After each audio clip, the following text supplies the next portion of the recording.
Fires are a pretty familiar sight to every man on the department. Fires in homes, garages, schools, factories, fires every place. Over 50 a day, more than 20,000 a year in Los Angeles.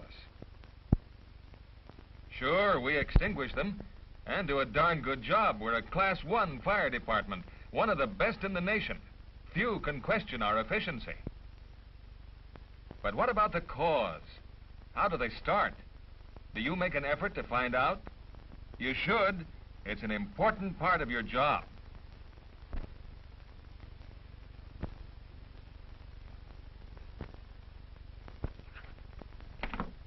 There's more to this business of preserving life and property than control, extinguishment, and cleanup. It's of greater importance to prevent a fire than it is to fight one. But only by knowing the causes of fires can we successfully prevent their recurrence. The success of public educational campaigns, fire prevention inspection, fire regulation enforcement, and the apprehension of incendiarists is dependent on knowing how fires start. As you well know, we maintain an arson detail. Complete investigation of suspicious fires requires time and patience. It involves the establishing of the point of origin, the collecting and preservation of evidence, the interviewing of witnesses and suspects, making arrests, signing complaints, and the preparation of comprehensive reports to better enable a trial attorney to successfully prosecute those suspected of the crime of arson. Such detailed work can't be expected from the man on firefighting duty. However, experienced arson investigators unanimously agree that the key to successful investigation is the alertness on the part of firefighters in recognizing the unusual. Far too often, it's destroyed by water or is scooped up and thoughtlessly pitched out a window during overhauling operations. Use your head before you use your shovel. You men are the first to arrive at a fire. There's plenty to think about until you have it under control. But then, when the immediate emergency is over, and before you start overhauling, the observations you make and the action you take can be of great importance. This can make or break a successful investigation. Bear in mind that when an arson investigator arrives on the scene, he must start from scratch. He has no information, no definite starting point. What you did, what you saw, and what you found might save him endless hours of investigation.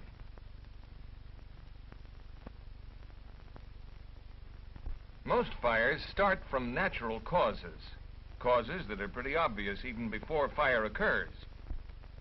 Experienced firemen are quick in recognizing the leaders in this group. The careless smoker,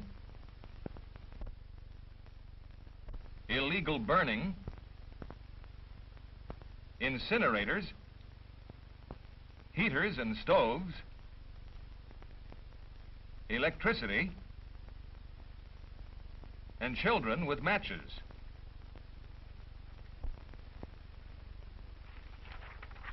Unfortunately, the reported causes of many of these fires is inaccurate. Because of the excessive number that occur each year, there's a marked tendency to form an opinion without due consideration of all the visual evidence. For example, a fire involving the cushions on a Davenport might have all the earmarks of a careless smoker. But if the fire occurred on a hot day in August and a $1,500 fur coat just happened to be lying across the Davenport, it would be reasonable to assume the fire was not as accidental as it first appeared. With occupants absent, a dwelling fire might appear to have been caused by carelessness if charred clothing draped over a chair was found too close to a heater. But if you found dresser drawers with clothing hanging out, it would certainly be worthy of further investigation. Observations of this sort should be passed on to arson investigators. Yes, experienced firefighters are quick in recognizing fires that appear to have been started from natural causes. But that very experience can be misleading. Always look for unnatural circumstances. snap judgment can be highly inaccurate. Fires are usually reported as undetermined when there is a lack of an obvious or natural cause. The mere lack of a natural cause does not necessarily make a fire incendiary, but all of them should be viewed with suspicion. Thorough investigation should be made. Incendiary fires are fires that have been willfully and maliciously set. Generally speaking, they follow pretty regular patterns and can be classified under 5 different types. A knowledge of the general patterns of these fires can be extremely useful in helping to determine the cause. The grudge or spite fire is the fire set to scare or to destroy the property of another. It might well be considered a form of childish revenge, although adults are usually responsible, men and women alike. A common example is that of a jealous sweetheart who thinks she's being two-timed. In the absence of her light of love, she stacks his clothes in the center of the room, pours on a little lighter fluid, and then touches it off.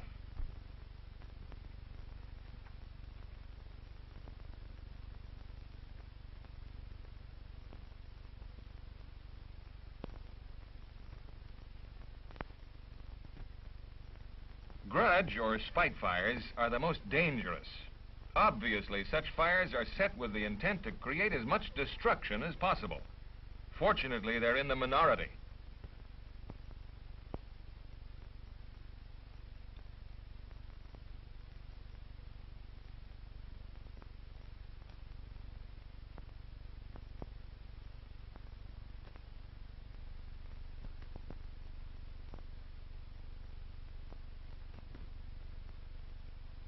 In any case, it is seldom the intent of this type of incendiarist to kill or cause bodily injury to others.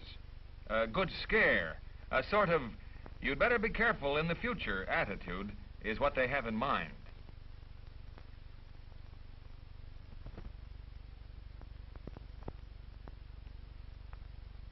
Fires in this category are seldom planned. They seem to be a spur-of-the-moment proposition. They usually occur at night. Flammable liquids are often used, and with few exceptions, interrogation of the occupant or owner of the premises will provide the necessary clue as to who the culprit is, definitely typed by the evidence.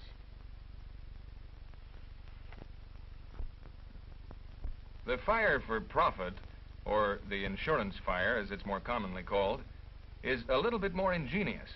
These fires may involve burning buildings, burning merchandise, a combination of both, or the destruction of business records.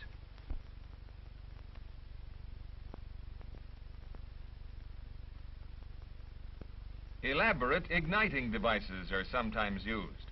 Mechanical and electrical apparatus so designed as to give the arsonist ample time to put as much distance as possible between himself and the premises before the fire starts. The alibi, "I wasn't near the place when the fire occurred," is as time-worn as some of the methods used.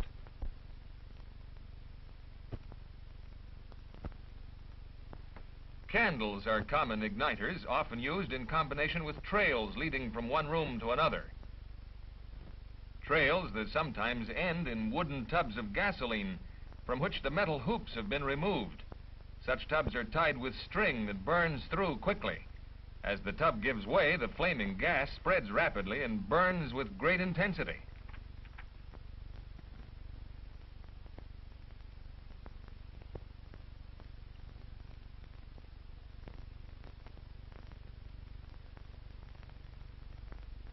Some arson plants, as they are commonly called, are a lot more fantastic. This setup was designed to ignite a bunch of matches when the telephone rang.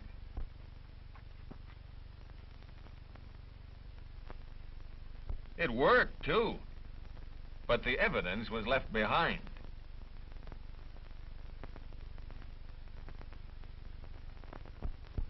Often the methods are so elaborate, the arsonist outsmarts himself.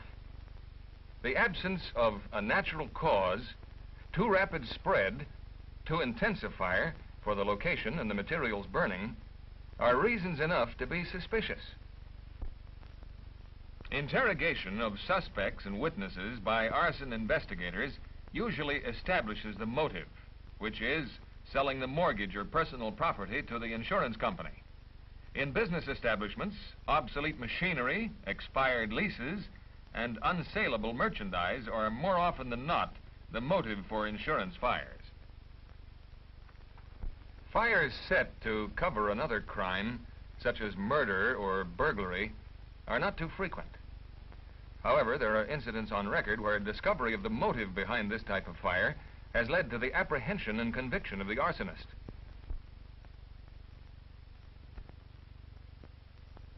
Normally, there is not too much pre-planning.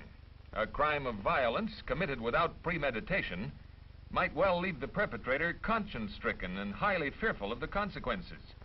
Grasping at any straw, he sets fire to the premises in the hope that the fire will be accepted as the cause of the victim's death, or that it will conceal the fact that a burglary was committed.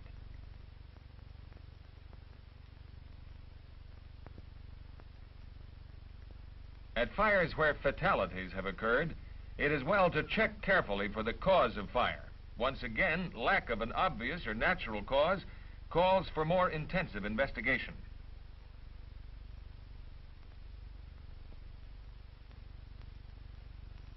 Fires set to cover a burglary are usually started when a culprit feels that he has bungled a job by some careless act, such as leaving fingerprints or obvious signs of forcible entry.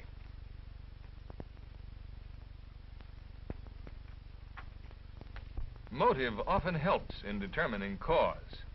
However, it's the exception to the rule to find an arsonist who sets a fire that appears natural in every respect. Fourth, we have the pyromaniac, whose motive for starting fires is sex gratification. Panic-stricken occupants, sirens, apparatus rolling through the night,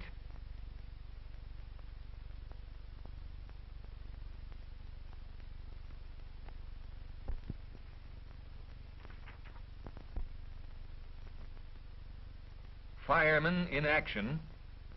All of this seems to add to the intense physical pleasure of the true pyro.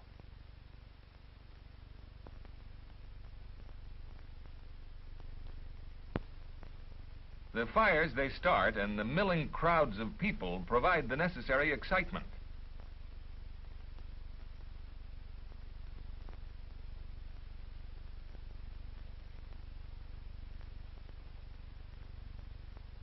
This form of perversion often manifests itself at an early age. Individuals thus affected usually start out with small fires, igniting combustibles in trash cans, waste baskets, a pile of old newspapers and the like. They're responsible for many of the rubbish fires you've responded to in alleys during the night. Undetected, their lustful appetites demand more fires, bigger fires, more excitement. They become bolder. We find them entering apartment houses and cheap hotels in the dead of night, starting fires in hall closets, under stairways, in basements. Smoke-filled halls, panic-stricken people crowding and pushing each other as they fight their way down narrow, perilous stairways, women in night clothing choking and stumbling out into the street, and the opportunity of the pyro to come into close contact with them as they stand trembling in the cold night air.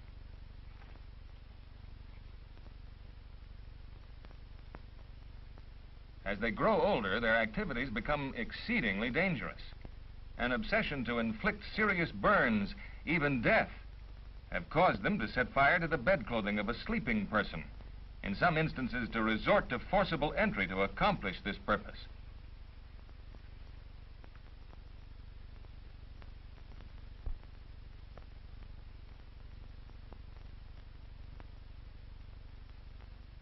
The pyro seldom makes elaborate preparations for starting a fire. When the urge strikes him, he takes advantage of what burnable material there is at hand. Rubbish, trash, even a pocket comb will do the trick. Since he's usually smart enough to know that he must avoid detection, the cover of darkness appeals to him.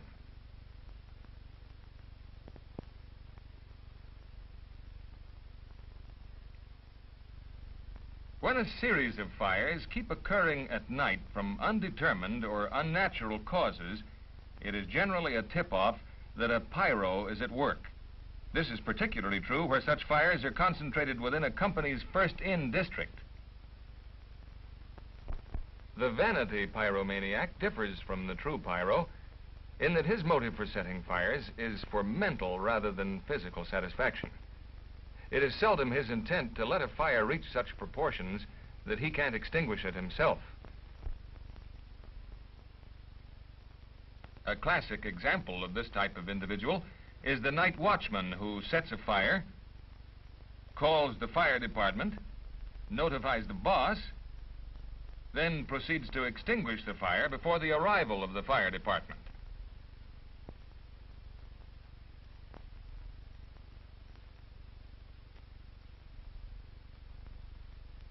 You can guess the rest.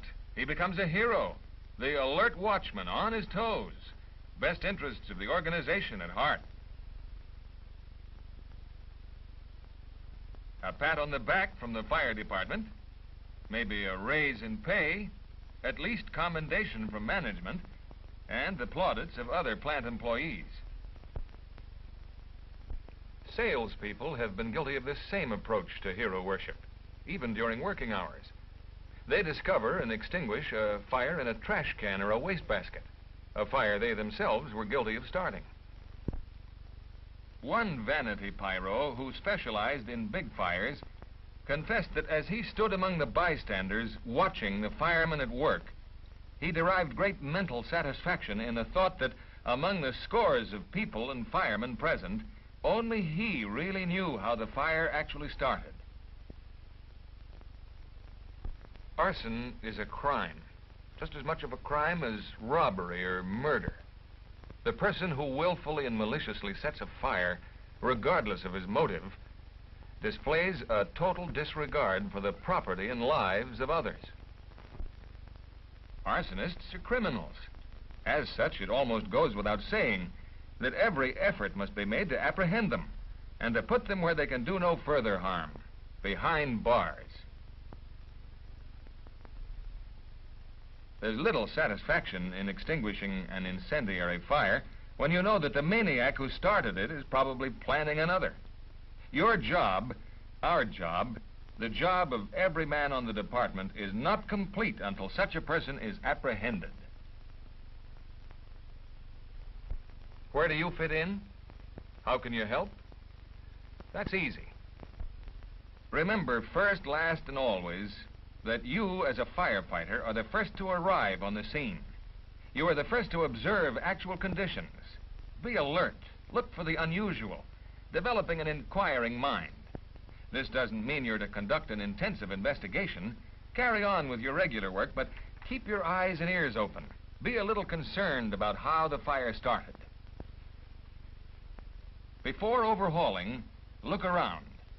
Is there an obvious or natural cause? Can you determine the point of origin? It may lead to the cause. Take advantage of every opportunity you have to look at evidence. Learn to recognize it. The evidence at incendiary fires is referred to as a criminal agent. It could be candles, the odor of petroleum products and flammable liquids, or empty containers that held them. Cotton or paper trails from one room to another. Sometimes through holes in walls. Trails of nitrate motion picture film. Matches under irons. Or the Molotov cocktail hurled through a window. A cigarette and match combination thrown from an automobile has started many a brush fire. And timing devices, when discovered by an alert firefighter, leave little doubt as to the cause of a fire. Never handle evidence. Preserve it for arson investigators. A suspect's fingerprints may be obtained. But the fingerprints of a half a dozen firemen will prove of little value. One alert firefighter, noting a footprint on tar paper at an incendiary fire in a vacant house, called it to the attention of arson investigators. Within 3 days, the culprit was apprehended. A 13-year-old boy who admitted that he had started 12 fires within 3 weeks in a 10-block area.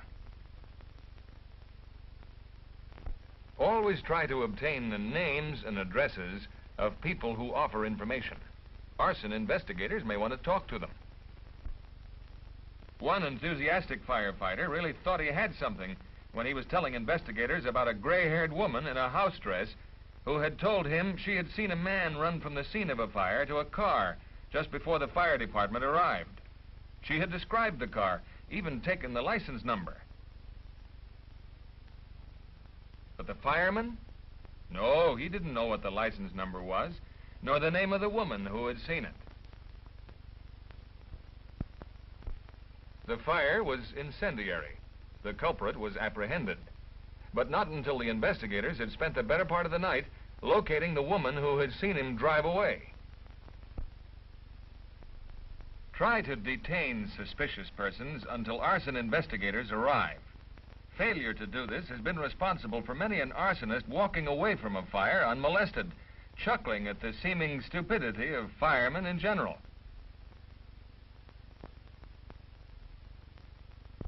What makes a person appear suspicious? Well, that's a hard question to answer. Circumstances alter cases. To name them all becomes impossible. But let's consider a couple of common situations. You respond to a fire at night. As you near the location, there is no loom up, no visible signs of fire. A civilian flags you down, leads you in the side door of a building,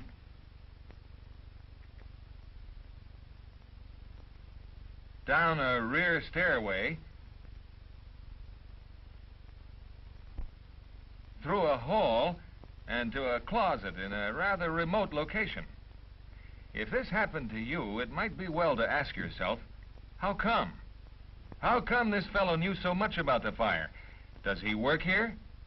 Did he set it?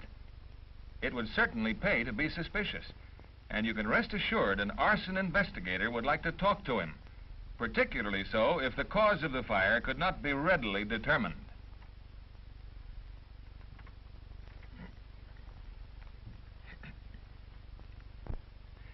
Keep an eye on the eager beavers that show up at fires. You know, the civilians who help man the hose lines and shout words of encouragement such as, "Come on, boys, we got her licked," or "Let's move in closer, men, knock her down." Indications of intense excitement on their part should arouse some suspicion. This is not a normal thing, not an everyday occurrence. Don't pass it off as the activities of a bunch of screwballs. Make an effort to detain them, or at least find out who they are. Give arson investigators a break. On occasion, the arson detail will plant photographs or detailed descriptions of suspected arsonists in your station, with an appeal to be on the lookout for such an individual at fires. They have reason to believe they are working in your area. Give this information your close attention. Memorize the features or description. You could well be the one who meets the suspect face to face.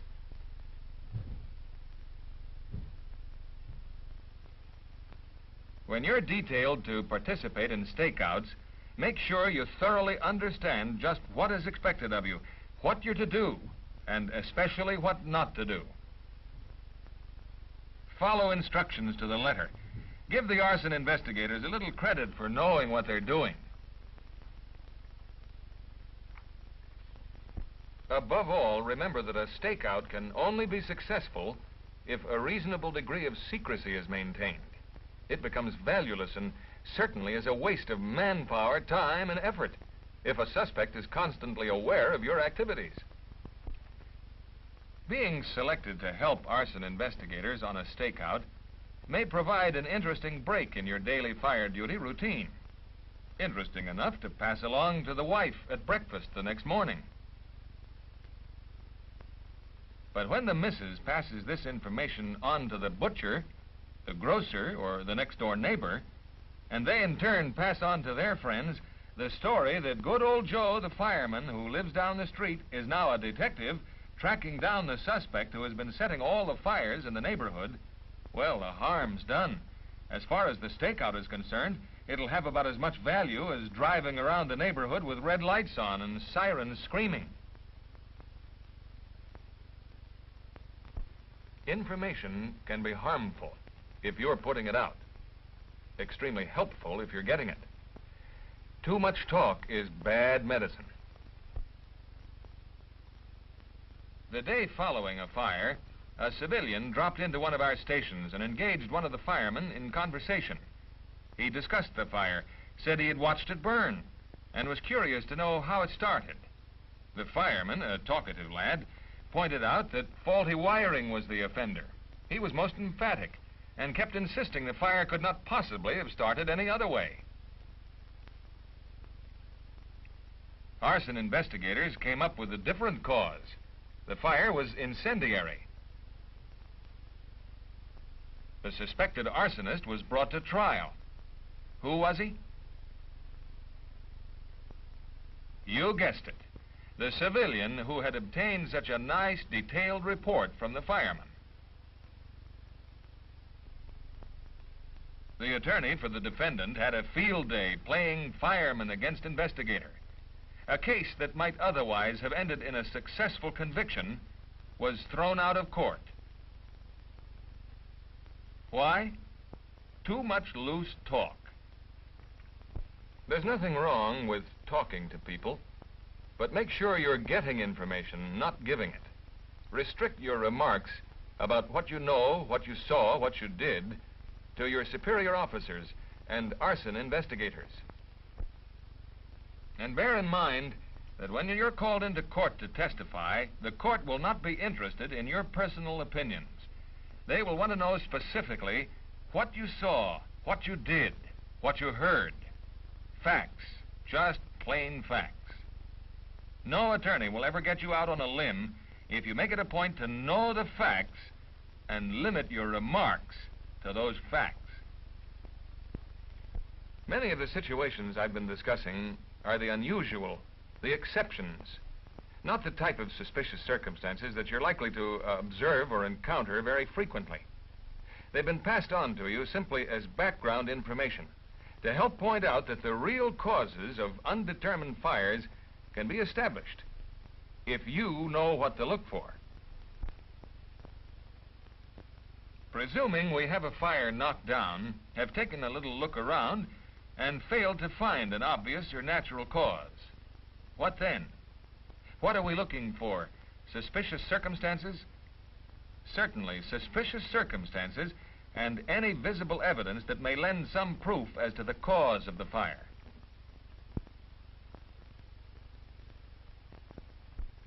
Here are the things you should think about and look for prior to overhauling, if there is any doubt at all as to how the fire started. Think now. Was the fire particularly difficult to extinguish? Did it seem to be burning with greater intensity than other fires you fought in similar type occupancies? Could flammable liquids or sprays have been used? Are there any bottles or cans of the stuff around where you would not expect them to be normally?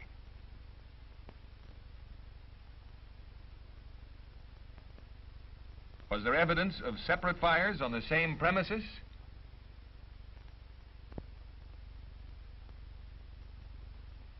Did there appear to be an unusual point of origin? In the middle of the floor? Halfway up a wall? In a closet? Cabinet or a dresser? Is there a clear-cut line of demarcation between the burned and unburned materials? Did the fire involve curtains or drapes? Were they seemingly ignited by a heater, a candle, or matches? Were trails of combustibles present, such as cotton, cloth, or film?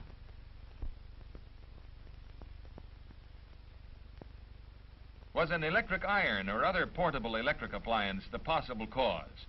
If so, did you find the device where you would normally expect it to be used, or did its location make you wonder? Were there any open gas cocks? Mechanical or electrical devices at the point of origin? Were the windows and doors all tightly closed?